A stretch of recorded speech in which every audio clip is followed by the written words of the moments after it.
Australia ঢোকা মাত্রই আপনি কোর্স পরিবর্তন করবেন না। অনেকে আপনাকে অনেক এখানে আসার পর অনেক দালাল, অনেক ফোলাফাইন আপনারে মানে কিছু ফোলাফাইন আছে মানে ও আপনার ক্ষতি দেখবে না, ও জাস্ট দেখবে যে আপনার থেকে সে যদি কোর্স পরিবর্তন করাইতে পারে সে 200-300 টাকা পাবে, $200-300 পাবে। সো ও আপনার ক্ষতিটা দেখবে না, আপনি বিষয় ক্যান্সেল হয়েছে না কি হয়েছে ও এগুলো নিয়ে ওর মাথা ব্যথা নাই। কারণ অস্ট্রেলিয়া বাংলাদেশে পুরো স্ক্যাম থাকে, অস্ট্রেলিয়াতে স্ক্যাম আছে অনেক।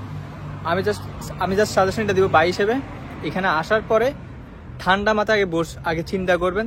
আপনার যদি পছন্দের মতো যদি সাবজেক্ট এটা না আসে, আপনি পড়তে চাচ্ছেন একটা সাবজেক্টে কিন্তু আপনি চলে আসছেন একটা সাবজেক্টে, তো আপনি এটা রিল্যাক্স মাইন্ডে সময় নিয়ে দেন হচ্ছে আপনি আস্তে আস্তে কোর্সটা পরিবর্তন করেন। তবে হ্যাঁ, কীভাবে পরিবর্তন করবেন, আপনি আসছেন ব্যাচেলরে, আপনি অন্য যদি আপনার টিউশন ফি ম্যানেজ করতে না পারেন বা আপনি যদি টিউশন ফি না আইতে পারেন, যদি বা আপনার মধ্যে যদি হার্ডওয়ার্ক করার মনুষ্যতা না থাকে বা ফ্যামিলি থেকে ব্যাকআপ না আনতে পারেন, তাহলে আপনি ইউনিভার্সিটি থেকে ব্যাচেলরের জন্য আপনি কলেজে বা ইনস্টিটিউটে চলে যান যেগুলো হচ্ছে আপনার টিউশন ফি কম।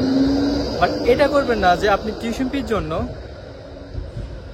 আপনার টিউশন ফি আপনি কলেজে গেলেও কমে যাবে, আপনার ইনস্টিটিউটে গেলে কমে যাবে। বাট তার মানে এই করবেন না যে না আমার তো টাকা আরো ইনকাম করতে হবে, আমি যদি কলেজ থেকে যদি ডিপ্লোমা মানে ব্যাচেলর থেকে যদি ডিপ্লোমা করি, দেখা গেছে আমার এখানে কোর্স ফি থাকবে কত, ফার্স্ট সেমিস্টার থাকবে 5,000। সো আর যদি আমি ব্যাচেলর করি আমার হবে 7,000, 6,000, 1,000, 2,000-এর জন্য লোভ করতে যায় আপনার বিষয় ক্যান্সেল করেন না। এখানে টিকে থাকতে পারলে টাকার অভাব নাই, এখানে স্টে করতে পারলে একবার ফি নিতে পারলে এখানে সেটেল হয়ে গেলে আপনি বিজনেস করতে পারবেন, এখানে সব করতে পারবেন। স্বপ্নের দেশে আসলে স্বপ্নের মতো সবকিছু করতে পারবেন যদি টিকে থাকতে পারেন। বাট আইসা মতো ধুমধাম করে কোর্স চেঞ্জ করে আপনি পুরো বিষয় ক্যান্সেল হয়ে যাবো, পরে দেশে মনে কষ্ট নিয়ে যাবেন। সো ভাঙা মন নিয়ে যাওয়ার দরকার নাই, আসছেন এখানে টিকে থাকেন। এখানে অনেকগুলো প্রসেস আছে, ওই প্রসেসগুলো মানেন। অবশ্যই চেষ্টা করবেন অ্যাকুইপ লেভেলটা মেনটেন করার জন্য।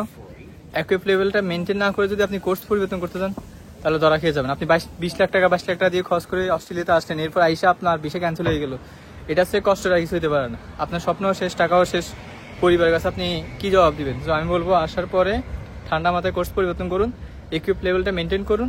আপনার যে কোর্সে পড়তে চাচ্ছেন সেই কোর্সটা আপনি আগে সিলেক্ট করেন যে আপনি কোন কোর্সে পড়ার জন্য আপনি আগ্রহী। যদি আপনি ধরেন আপনি আসছেন আইটিতে, কিন্তু আপনি আইটিতে পড়তে চাচ্ছেন, আপনি আরেকটা সাবজেক্টে পড়তে চাচ্ছেন, তো আপনি কি করবেন, ব্যাচেলর আসছেন আরেকটা কলেজ বা ইনস্টিটিউটে ব্যাচেলরে চলে যাবেন যেখানে আপনার টিউশন ফি কম। ওইখানে চলে যাওয়ার পর আপনার টিউশন ফি যেহেতু কম, আপনি এবার রিল্যাক্সে পড়তে পারবেন, টিউশন ফি দিতে পারবেন, বাসায় যেতে পারবেন, বাসায় টাকা পাঠাতে পারবেন রিল্যাক্স মাইন্ডে।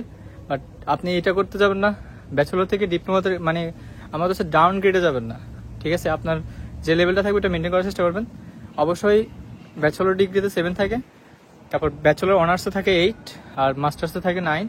সো ইকুইপ লেভেলটা হচ্ছে ব্যাচেলর থাকে কত, আমি আবার বলতেছি ব্যাচেলরে ইকুইপ লেভেলটা থাকে 7 শুধু ব্যাচেলর ডিগ্রিতে, আর ব্যাচেলর অনার্সে থাকে 8 আর মাস্টার্সে থাকে 9, অ্যাডভান্স ডিপ্লোমাতে 8 থাকে, সো গ্র্যাজুয়েট ডিপ্লোমাতে 8 থাকে, বাট আপনি ডিপ্লোমাতে শুধু 5 থাকে।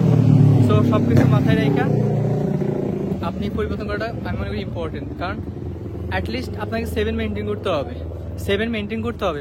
নর্মালি 7-এর নিচে যাবেন বিষয় ক্যান্সেল হয়ে যাবে, ঠিক আছে? তো আশা করি সবাইকে বুঝতে পারছি, সবাই ভালো থাকেন। মানে উল্টা পাল্টা কোর্সে পরিবর্তন করে আপনার টাকা লস করার দরকার নাই, ঠিক আছে? ভালো থাকেন, দেখাবেন নেক্সট ভিডিওতে। আল্লাহ হাফেজ।